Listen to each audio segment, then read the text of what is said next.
Everyone, welcome to my channel English ঘর with উদিত। আপনাদের সকলকে ইংলিশ ঘর উইথ উদিতে আবার জানাই স্বাগত।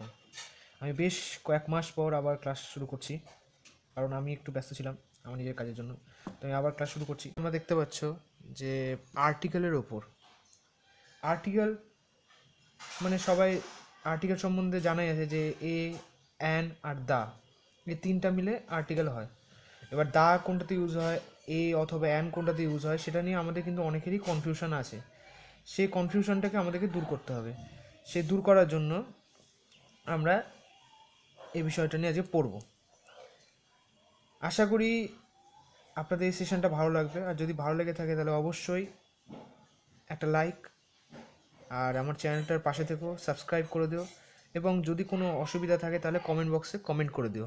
এটাই হচ্ছে আজকের বিষয়, হবে আর্টিকেল। আচ্ছা, এবার আমি বলি আর্টিকেল সম্বন্ধে পড়ার সময় শুরু করি। ধরো আর্টিকেল দুই ধরনের ভাগ করা হয়।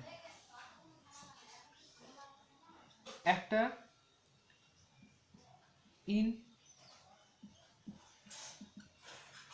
Indefinite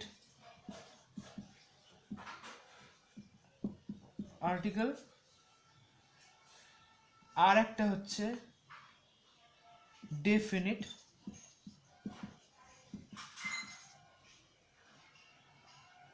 article. ঠিক আছে, ইনডেফিনিট আর্টিকেলস এবং ডেফিনিট আর্টিকেলস, এই দুটো ভাবে ভাগ করা হয়। এবার আর্টিকেলগুলো কোনটা কোন ধরনের হয় সেটা আমাদের জানতে হবে। তাহলে ইনডেফিনিট আর্টিকেলস এবং ডেফিনিট আর্টিকেলস কোনগুলো সেগুলো দেখে নাও। ইনডেফিনিট আর্টিকেলস আমরা সেটা বলি এ, অ্যান, অ্যান, এই দুটোকে আমরা ইনডেফিনিট আর্টিকেলস বলি। ডেফিনিট আর্টিকেলস আমরা যেটাকে বলি সেটা হচ্ছে দা। তাহলে এ অথবা অ্যান আমরা ইনডেফিনিট আর্টিকেলসকে বলি, দা আমরা ডেফিনিট আর্টিকেলসকে বলি।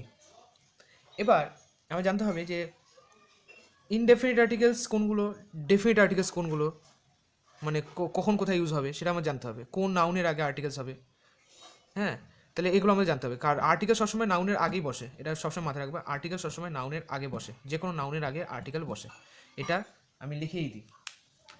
এটা ইনফরমেশন একটা দিয়ে দিলাম তোমাদেরকে। হ্যাঁ, আর্টিকেল সর্বদা নাউনের আগে বসে। আর্টিকেল সর্বদা নাউনের আগে বসে, এটা একটা ইনফরমেশন দিলাম। আর্টিকেল কিন্তু ভার্বের আগেও বসে না, প্রোনাউনের আগেও বসে না, একটা নাউনের আগে কিন্তু আর্টিকেল বসে। তো আর্টিকেল আবার কোনটা কি, ইনডেফিনিট আর্টিকেল সম্বন্ধে বলবো, আবার ডেফিনিট আর্টিকেল সম্বন্ধে বলবো। তো দেখে নাও। তো আমরা ইনডেফিনিট আর্টিকেলস প্রথমে চলে আসলাম।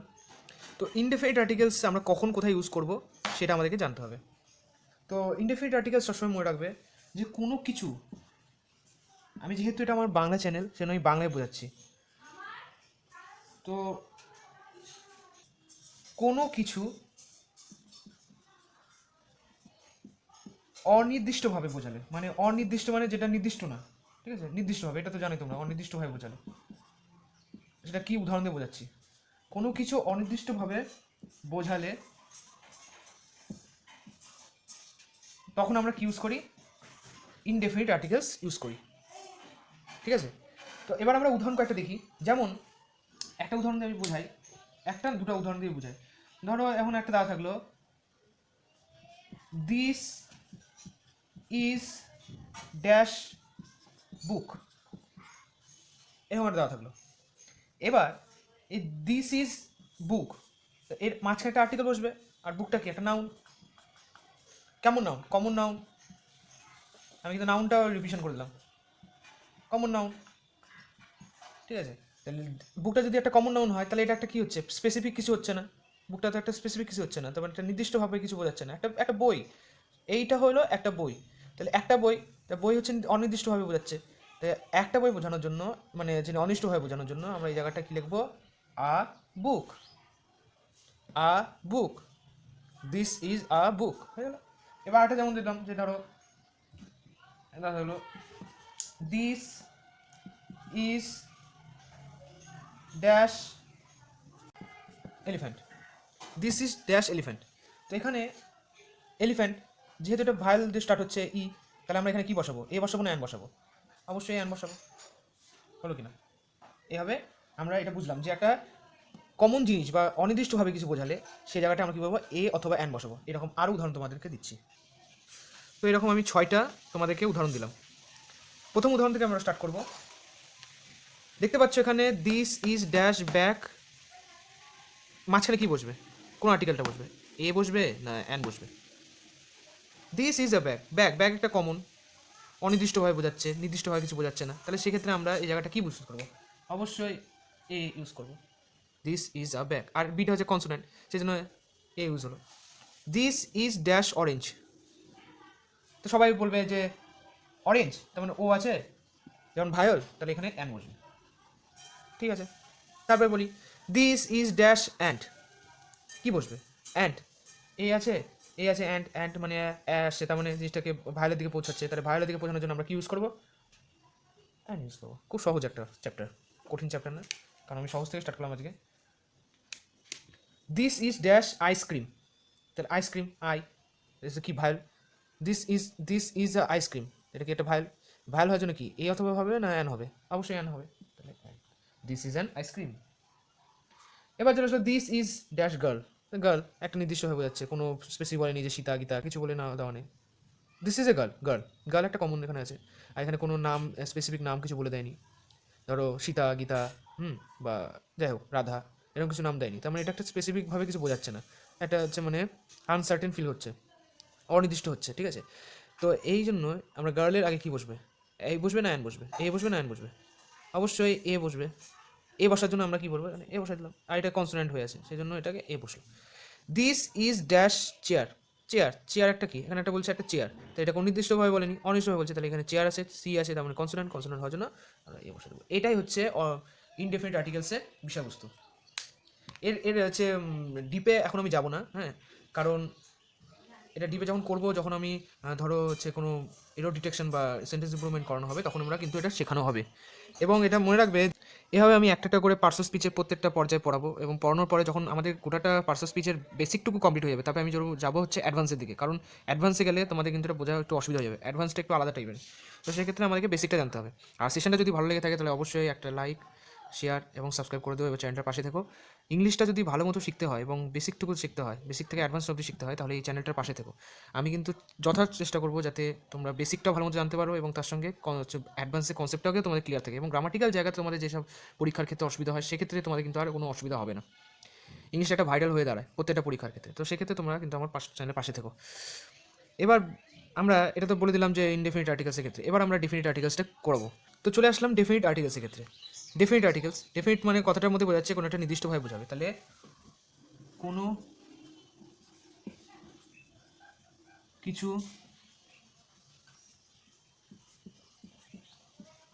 নির্দিষ্ট ভাবে বোঝালে, তো কি বললাম? কোনো কিছু নির্দিষ্টভাবে বোঝালে আমরা ডেফিনিট আর্টিকেলস ইউজ করি। Is that clear? এবার আমাদের ডেফিনিট আর্টিকেলসগুলো কী ছিল? গুলো না, একটাই ছিল ডেফিনিট আর্টিকেল, সরি, সেটা ছিল দা। তা ডেফিনিট আর্টিকেলস আমরা কী ছিল? দা ছিল। এবার দাটা কোথায় ইউজ করবো সেগুলো আমাদের জানতে হবে। স্পেসিফিক মানে নির্দিষ্টভাবে কোনো জায়গায় করতে হবে, ডেফিনিটভাবে যেটা আছে সেগুলো জায়গায় করতে হবে, সেই জায়গা করতে আমরা কী করবো? দা ইউজ করবো। তো এবার দেখে নাও যে সেগুলোর উদাহরণটা কী কী। তো এখানে দেখতে পাচ্ছ আমি এখানে 4টা দিয়েছি উদাহরণ, এটা পড়লে মোটামুটি তোমরা বুঝে যাবে যে দাটা কোথায় ইউজ হবে। এই 4টা উদাহরণের মধ্যে আমি এমনভাবে এই উদাহরণগুলোকে বুঝিয়ে দেবো যাতে তোমাদের দাটা কোথায় ইউজ হবে এটা তোমরা যেন বুঝে যাও। তো এখানে বলছে যে প্রথমটা উদাহরণটা থেকে আমি স্টার্ট করি। প্রথম উদাহরণটা বলছে this is dash boy who stood first, লেখা আছে তাই। তো এখানে বয়টা দেখতে হবে, আমাদেরকে নাউনটা দেখতে হবে। বয়টা কি? বয়টা একটা কমন নাউন, তাহলে বয়টা কি? একটা কমন নাউন। আর কমন নাউনের আগে সবসময় বলে দিয়েছিলাম যে একটা আর্টিকেল বসবে। এবার এখানে ডেফিনিট আর্টিকেল বসবে, কী হিসাবে বসছে সেটা বুঝে নাও। দা তো বসবে, তোমরা জানোই যে ডেফিনিট আর্টিকেল সময় দা বসবে, কেন বসলো সেটাও বুঝে নাও। This is dash boy who stood first, মানে এখানে একটা বলছে যে একটা ছেলের কথা যে দাঁড়িয়ে আছে সবচেয়ে আগে, ফার্স্টে দাঁড়িয়েছে, তাহলে সবচেয়ে আগে দাঁড়িয়ে আছে মানে যেটা একটা স্পেসিফিক বয়কে বোঝাচ্ছে, ওই সামনে দাঁড়িয়ে আছে একজন, তার মানে কি এটা একটা একটা মানে ডেফিনিটভাবে কিছু বোঝাচ্ছে, মানে নির্দিষ্টভাবে কিছু বোঝাচ্ছে। নির্দিষ্টভাবে বোঝানোর জন্য আমরা বয়ের আগে কী বসাবো, দা বসলাম, ঠিক আছে। এখানে বলতে যদি থাকতো যে দিস ইজ ড্যাশ বয়, তাহলে দিস ইজ এ বয় হয়ে যেত, কিন্তু এখানে হু স্টুড ফার্স্ট বলছে, মানে আগে কে আগে দাঁড়িয়ে আছে, যে আগে দাঁড়িয়ে আছে, তার মানে এখানে একটা বয় আছে প্রথমের দিকে যে দাঁড়িয়ে আছে, তাহলে this is the boy who stood first. Second উদাহরণের দিকে যাই, this is dash river that flows beside our village. এই নদীটা, তাহলে একটা নদী যে ফ্লো হচ্ছে বিসাইড আওয়ার ভিলেজ, একটা আমার এটা একটা রিভার যে ফ্লোজ হচ্ছে আমার গ্রামের পাশ দিয়ে। তাহলে আমরা এখানে কীভাবে বোঝাবো, তো সেটাকে বোঝানোর জন্য আমরা রিভার বলছে যেটা একটা নাউন, কমন নাউন, এবং সেই নাউনটাকে একটা ডেফিনিটভাবে বোঝা দিল যে যেটা আমার বাড়ির গ্রামের পাশ দিয়ে যাচ্ছে। তো সেটার ক্ষেত্রে আমরা কী হলো, দা বসালাম এখানে। This is the river that flows beside our village. এবার চলে যাই, dash Bible is a holy book. Bible একটা প্রপার নাউন। বাইবেল কি একটা প্রপার নাউন, কারণ এটা গ্রন্থ, সেজন্য এটা একটা প্রপার নাউন। এবার এই প্রপার নাউন বাইবেল যখন থাকবে, যখন মনে রাখতে হবে যে বা কোনো ধর্মগ্রন্থ হোক বা ধর্মীয় স্থান হোক বা কোনো একটা ট্রাভেল বা হচ্ছে কোনো ট্যুরিস্ট একটা জায়গা হোক, সেক্ষেত্রে আমরা কিন্তু দা বসাই। সে নদীও হতে পারে, যদি বলি যে কোনো ফেমাস নদীর কথা, সেক্ষেত্রে আমরা দা বসাই। তাহলে কোনো গ্রন্থ বা জায়গা বা নির্দিষ্টভাবে কিছু বোঝালে তখন আমরা দা বসাই। তাহলে এখানে বাইবেল বলছে ইজ এ হোলি বুক, তার মানে একটা পবিত্র বই বাইবেল, তাহলে আমরা এখানে দা বসাই দিলাম। Dash Ganga is a famous river in the India, বলে দিলাম যে কোনো নদী যদি দেওয়া থাকে, ফেমাস নদী দেওয়া থাকে, তার আগে আমরা কী বসাবো, দা বসাবো। তার এখানে গঙ্গা একটা নদী, প্রপার নাউন, তার আগে আমরা কী বসাবো, দা বসাবো। তো এটা ছিল আমাদের আজকে আর্টিকেল সম্বন্ধে। কী ছিল আর্টিকেল সম্বন্ধে, আমি বললাম যে আর্টিকেল দুই ধরনের হয়, একটা ডেফিনিট আর্টিকেলস, একটা ইনডেফিনিট আর্টিকেলস। ইনডেফিনিট আর্টিকেলস মানে এ অথবা অ্যান, যেটা অনির্দিষ্টভাবে কিছু বোঝাবে, তখন সেক্ষেত্রে আমরা এ অথবা অ্যান ইউজ করবো, এবং কনস্ট্যান্টের ক্ষেত্রে এ ইউজ করবো, ভ্যালের ক্ষেত্রে অ্যান ইউজ করবো। এবার ডেফিনিট আর্টিকেলসের ক্ষেত্রে আমরা কি ইউজ করি, দা ইউজ করি। দা কখন ইউজ করবো, যখন আমরা কোনো প্রপার নাউন বা কমন নাউন, যে নাউন প্রপার নাউন বা কমন নাউন যে নাউনই থাক না কেন, সেটা যদি কোনো নির্দিষ্টভাবে বোঝায়, তাহলে সেক্ষেত্রে আমরা দা ইউজ করবো। এবার কতগুলো উদাহরণ তোমরা দেখে নাও। তো আর্টিকেল লাস্ট পর্যায়ে আমরা চলে এসেছি। দেখতে পাচ্ছ আমি ক্যামেরাটাকে নিয়ে অনেকটা ব্লগিং করার চেষ্টা করছি, কিন্তু যেহেতু এখন লাইটিং একটু অসুবিধা হচ্ছে, সেক্ষেত্রে আমি এটা এভাবে করার চেষ্টা করছি, তোমরা বুঝতে পারছো নাকি জানি না। যাই হোক, আমি বলে দিচ্ছি। এবার চলে আসি আমরা প্রথমটাতে, a dash dash cow it's গ্র্যাশ। তাহলে কাউটা কি, কাউটা একটা কমন নাউন হওয়ার জন্য ইট গ্র্যাশ। তাহলে এখানে কি একটা কাউ আছে যে কী খাচ্ছে, ঘাস খাচ্ছে, তাহলে এটা একটা স্পেসিফিক বা মানে ডেফিনিটভাবে বোঝাচ্ছে, সেই জন্য আমরা এই জায়গাটা কী বসাবো, দা বসাবো। ঠিক সেম টু সেম আমি পরেরটা চলে আসি, যে dash coal of Raniganj is of good quality. তাহলে এখানে কোল বলছে, কয়লা, যদি খালি কোল থাকতো তাহলে সেক্ষেত্রে আমরা কি ইনডিফিনিট হিসাবে ধরতাম, কিন্তু এখানে বলেছে কোল অফ রানীগঞ্জ, একটা ডেফিনিটভাবে বোঝা দিল যে রানীগঞ্জের কয়লা কোয়ালিটিতে ভালো হয়, তাহলে সেক্ষেত্রে এখানে কোলের আগে কী বসবে, ডেফিনিট বোঝানোর জন্য এখানে দা বসবে, হলো। এবার চলে আসি, dash USA is a rich country. তাহলে ইউএসএ বলছে, তাহলে ইউএসএ একটা হচ্ছে শহর বলছে বা কান্ট্রি বলছে, যে কান্ট্রিটা রিচ কান্ট্রি, তাহলে এটা বোঝাই গেল যেটা একটা ডেফিনিটভাবে বোঝাচ্ছে, সেক্ষেত্রে আমরা এই জায়গাটা ইউজ করবো, দা ইউজ করবো। পরেরটাতে চলে আসি, পরেরটা কি বলছে লুক অ্যাট ড্যাশ সান। তাহলে কি মানে সূর্যের দিকে তাকাও, তাহলে সূর্যের দিকে তাকাও বলতে এটা একটা মানে নির্দিষ্টভাবে বোঝাচ্ছে যে সূর্যের দিকে তাকাও। এবং মনে রাখতে হবে সান হচ্ছে এমন একটা প্রপার নাউন, তার সেই প্রপার নাউনের আগে আমরা তো অবশ্যই আর্টিকেল বসাবই, এবং লুক অ্যাট দ্য সানের আগে সান বা মুন বা যে কোনো হোক, আমি যেমন বলে দিলাম যে যেগুলো হচ্ছে বুক বা হচ্ছে কোনো ধর্মগ্রন্থ কিছু যদি হয় সেক্ষেত্রে, বা নদী যদি হয় সেক্ষেত্রে আমরা দা ইউজ করি, তেমন সানের আগে সবসময় দা ইউজ হবে। এটা তোমরা লিখে নাও, সান, চাঁদ বা যাই হোক, সূর্য, চাঁদ, এইসব গ্রহ উপগ্রহ যেটাই থাকুক না কেন, তার আগে সবসময় দা হবে। এরা কোনোভাবে অনির্দিষ্ট না, এটা নির্দিষ্ট এরা, তাহলে সেক্ষেত্রে আমরা এখানে কি ইউজ করবো, দা ইউজ করবো, হলো। তারপর চলে আসি লাস্টের দিকে, কি বলছে লাস্টের দিকটা, বলছে দেখো লাস্টের দিকটা বলছে ড্যাশ পাঞ্জাব, পাঞ্জাবটা একটু লেখাটা ভুল হয়েছে, যে আচ্ছা এটা বিটা আমি লিখে দিচ্ছি, হ্যাঁ ঠিক আছে, মিশে গিয়েছিল তো সেই জন্য আমরা এটা ঠিক করে দিলাম। Dash Punjab is to the west of West Bengal. তাহলে dash Punjab is to the west of West Bengal. তাহলে এখানে পাঞ্জাব বলছে যে পাঞ্জাব ওয়েস্টে আছে ওয়েস্ট বেঙ্গলের, তাহলে পাঞ্জাব এখানে কি একটা স্টেট, স্টেটের আগে সবসময় এ বসবে না, দাই বসবে, কারণ এটা ডিফারেন্টভাবে বোঝাচ্ছে।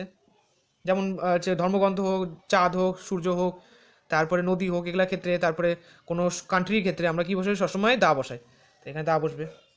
The Punjab is to the west of West Bengal. এবার he is dash M A, তাহলে এম এ বলছে, তাহলে এখানে আমার দা বসানোর ব্যাপার নাই। এবার তাহলে ডেফিনিট আর্টিকেলস তো হবে না, ইনডেফিনিট আর্টিকেলসই হবে। কিন্তু বোঝার ব্যাপারটা এই জায়গাটা আছে যে এখানে আমরা সবাই করে দেবো কি এ, কিন্তু এ হলে এটা হয়ে যাবে ক্রস, ভুল। কেন এ হবে না? কারণ এম এ বলার সময় আমাদের কিন্তু উচ্চারণটা ভায়োলের আসছে, ভায়োলের উচ্চারণ হওয়ার জন্য এখানে এর জায়গায় বসবে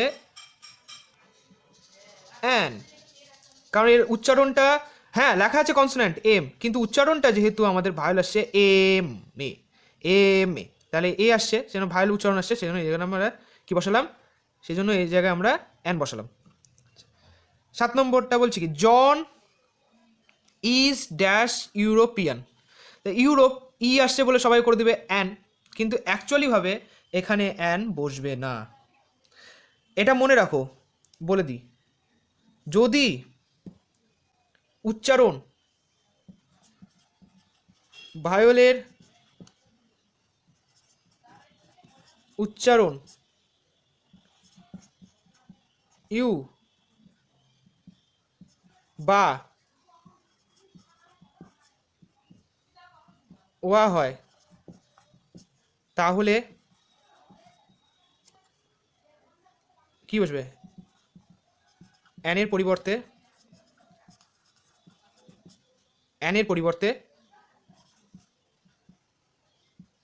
এ বসবে। Is that clear? যদি ভায়েলের উচ্চারণ ইউ বা ওয়া হয়, তাহলে ওয়া হয়, বা ইউ বা ওয়া হয়, তাহলে অ্যানের পরিবর্তে এ বসবে। চলে আসে এখানে, এটাই দেখা যাচ্ছে যে এটা এবার কী হবে, এখানে জন ইজ ড্যাশ ইউরোপিয়ান, তাহলে আমাদের এই উচ্চারণটা কি ইউ আসছে, এটা উচ্চারণ কি ইউ আসছে, তো ইউ হওয়ার জন্য আমরা এটাকে কী করবো, অ্যানের পরিবর্তে কী বসাবো, এ হবে, মানে ইউ আসছে বলে এখানে এ হবে, তাই ইউরোপিয়ানের উচ্চারণটা ইউ আসছে বলে এখানে আমরা অ্যানের পরিবর্তে এ বসালাম। কী বলছে লাস্ট অপশন বলছে this is dash useful book, তাই this is dash useful book, তাহলে এখানে ইউজফুল বলছে, ইউ মানে ভায়াল, কিন্তু আমরা এখানে অ্যান বসাবো না, কেন, ইউ আসছে উচ্চারণ, সেক্ষেত্রে আমরা এই জায়গাটা অ্যানের জায়গায় বসাবো a, this is a useful book. তো আজকের সেশনটা যদি ভালো লেগে থাকে তাহলে অবশ্যই একটা লাইক এবং চ্যানেলটার পাশে থেকেও সাবস্ক্রাইব করে দিও, এবং বন্ধুদের মাঝে এটা শেয়ার করে দিও, যাতে তারাও এটা দেখে উপকৃত হয়। তো আমি আসছি আবার পরের সেশন নিয়ে। আজকে আর্টিকেল সেশনটা তো কমপ্লিট করলাম, আর্টিকেলের থেকে আর বাইরে কিছু হয় না। এবার আর্টিকেলের যে অ্যাডভান্স লেভেলটা আছে সেটা তোমরা যদি চাও তাহলে আমি কিন্তু দিব তোমাদের ওপর। তো কমেন্ট বক্সটা খোলা থাকবে, যদি তোমাদের মনে হয় যে আর্টিকেলের অ্যাডভান্স রুলটা জানতে চাও তাহলে কমেন্ট করে দিও, এবং কমেন্ট যদি বেশি হয় তাহলে অবশ্যই ওই সেশনটা পরের সেশনেই হবে, এবং না হলে আমি অন্য সেশন নিয়ে ঢুকে পড়বো। তো ভালো থেকো, সুস্থ থেকো, এবং পরিবারের পাশে থেকো, আর দেখতে থাকো আমার চ্যানেল ইংলিশ ঘর উইথ উদিত। সস্তায় পুষ্টিকর জ্ঞান, এসো, ভালো লাগবে। Thank you.